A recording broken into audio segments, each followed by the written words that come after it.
Halo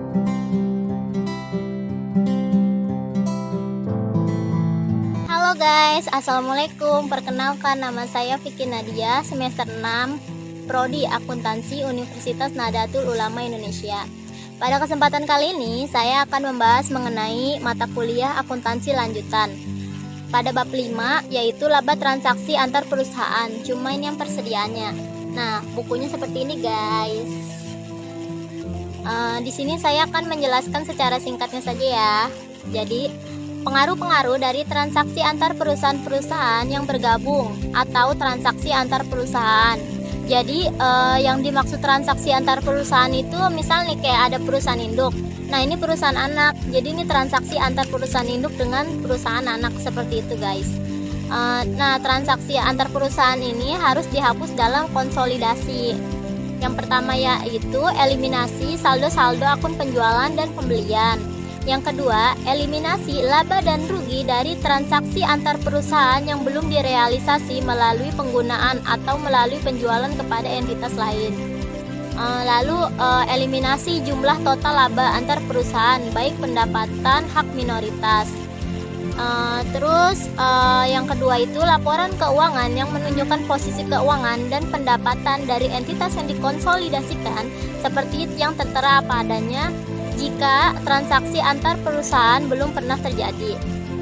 Selanjutnya itu eliminasi dulu nih dari harga penjualan dan HPP atau pembelian antar perusahaan yang tidak mempengaruhi pendapatan yang telah dikonsolidasikan. Jadi di sini tuh kan ada sistem persediaan, itu kan ada sistem periodik dan perpetual. Kalau yang periodik itu kertas kerja diisi oleh akun penjualan pada debit dan akun pembelian pada kredit. Sedangkan yang perpetual, kertas kerja diisi oleh akun penjualan pada debit dan HPP pada kredit, seperti itu. Sistem persediaan perpetual akan dibahas dan diilustrasikan pada next video. Nah, jadi penjualan persediaan barang oleh perusahaan induk ke perusahaan anak dengan penjualan arus ke bawah, dan penjualan oleh perusahaan anak ke perusahaan induk disebut dengan penjualan ke atas. Nah, kita mau bahas penjualan arus ke bawah dulu ya. Jadi penjualan arus ke bawah ini pendapatan terpisah. Jadi perusahaan induk meliputi laba yang belum direalisasi, termasuk dalam akun penjualan dan HPP-nya. Terus laba bersih perusahaan anak tidak terpengaruh kan karena pendapatan hak minoritas dihitung sebagai laba bersih yang dilaporkan anak perusahaan dan dikalikan dengan presentasi pendapatan hak minoritas. Lalu persediaan akhir perusahaan anak meliputi laba yang belum direalisasi hingga barang dagangan dijual ke entitas luar, seperti itu. Selanjutnya, dalam metode ekuitas, jumlah total laba yang belum direalisasi dari penjualan arus bawah antar perusahaan dibebankan kepada pendapatan dari perusahaan anak, seperti itu. Jadi yang selanjutnya itu penjualan arus ke atas. Jadi di dalam penjualan arus ke atas ini, ketika pendapatan bersih perusahaan anak meliputi jumlah total dari laba yang belum direalisasi, maka laba yang belum terrealisasi dalam pendapatan bersih perusahaan anak dialokasikan secara proporsional kepada pemegang saham mayoritas dan minoritas dalam pencatatannya. Lalu pendapatan bersih yang dikonsolidasikan dan pendapatan hak minoritas dihitung berdasarkan pendapatan awal yang direalisasi dari sudut pandang entitas yang dikonsolidasikan. Lalu pendapatan perusahaan anak yang direalisasikan dicatat sebagai pendapatan bersih disesuaikan untuk laba antar perusahaan dari arus ke atas. Lalu pendapatan terpisah perusahaan induk tidak mempengaruhi laba yang belum direalisasi dari penjualan arus ke atas, tetapi pendapatan bersihnya yang meliputi pendapatan investasi itu terpengaruhi. Persediaan akhir perusahaan induk meliputi laba persediaan yang belum direalisasi hingga barang dagang dijual kepada entitas luar. Dalam metode ekuitas, hanya saham proporsional perusahaan induk atas laba yang belum direalisasi dari penjualan arus ke atas antar perusahaan dibebankan kepada pendapatan perusahaan anak. Masuk ke materi selanjutnya, yaitu pencatatan laba yang belum direalisasi dari penjualan arus ke bawah.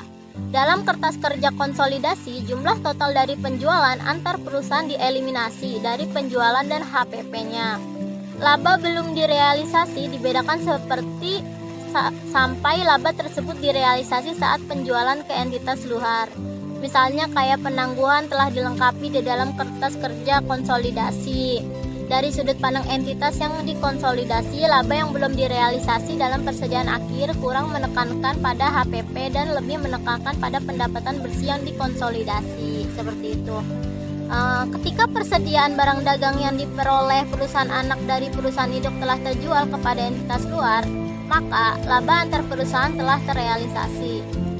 Kalau laba yang belum direalisasi dalam persediaan akhir pada suatu periode adalah laba yang belum direalisasi dari persediaan awal pada periode berikutnya.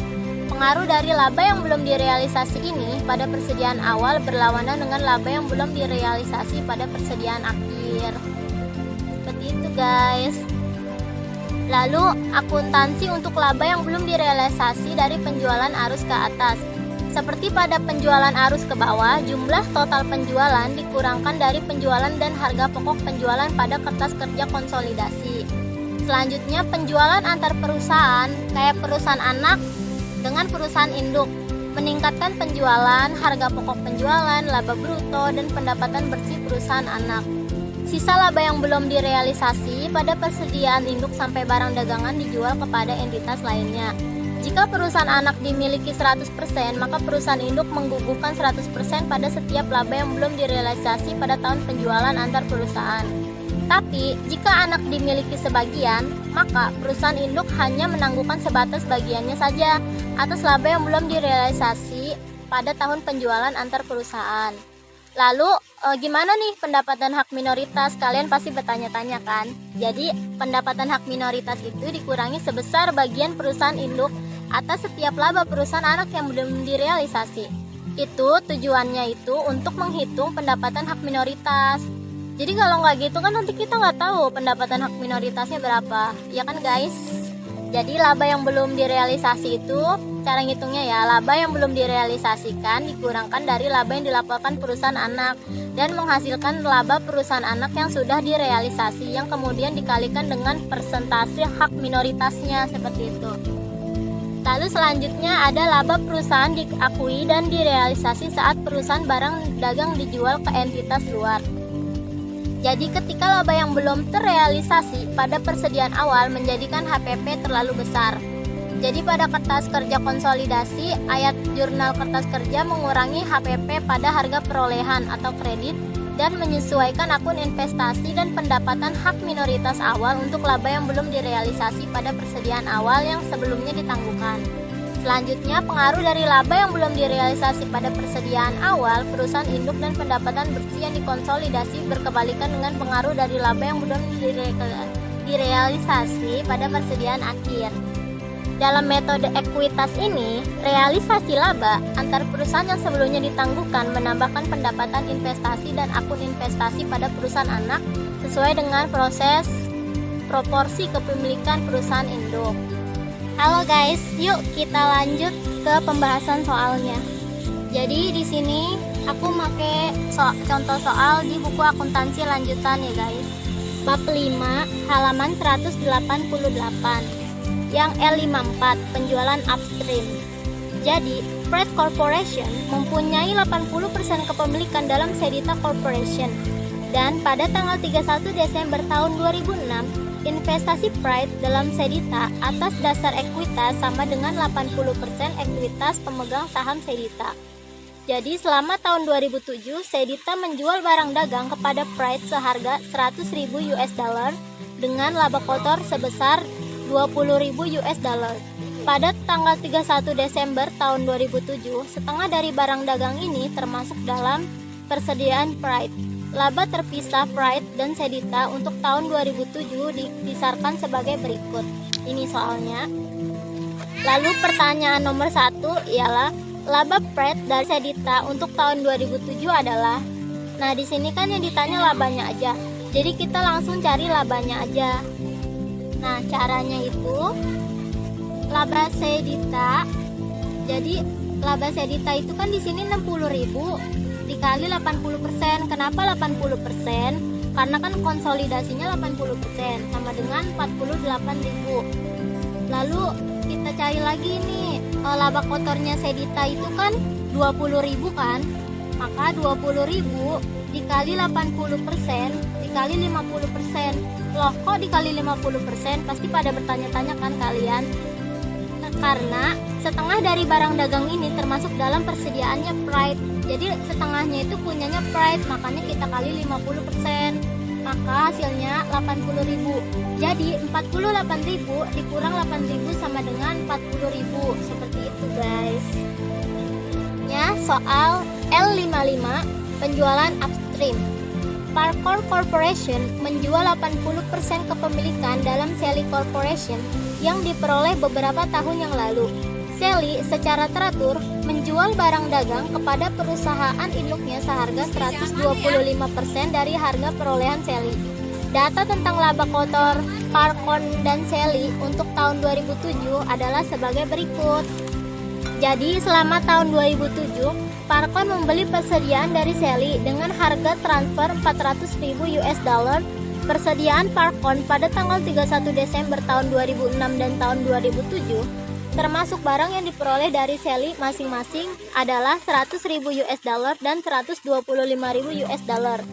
Nah, pertanyaan yang pertama ialah penjualan konsolidasi Parkon Corporation dan perusahaan anak tahun 2007 adalah, jadi caranya itu